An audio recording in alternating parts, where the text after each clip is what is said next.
Nous sommes tous du même peuple, du même État. Lancé par le président de la Knesset, cet appel à l'unité vient clore une mandature de 4 ans pour le moins agitée. 7 octobre, coalition la plus à droite de l'histoire nationale, le Parlement israélien qui va encore gérer les affaires courantes pendant une dizaine de jours s'est dissous et il regarde désormais vers les élections d'octobre. À la tribune, Amir Ohana prédit une campagne à couteau tiré, symbole d'une société israélienne divisée. J'espère et je suis convaincu que nous reviendrons bientôt ici et que nous nous souviendrons que malgré tous nos désaccords, Dieu nous en préserve, nous ne sommes pas des ennemis, mais bien des partenaires. Présent pour cette ultime session parlementaire, Benyamin Netanyahou concentre les critiques.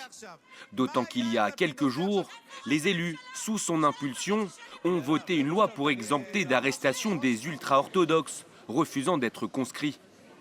De quoi peut-être garder ses alliés sous son aile en vue du mois d'octobre. Une honte pour l'opposition qui l'a fait bien savoir à la Knesset. Jugé responsable par une partie de la population des failles sécuritaires ayant conduit au 7 octobre, le Premier ministre de l'État hébreu refuse toujours une commission d'enquête bipartisane. Il le sait, le scrutin qui se profile dans 3 mois sera pour lui à haut risque, car selon les sondages, une majorité de ses compatriotes souhaite aujourd'hui son départ.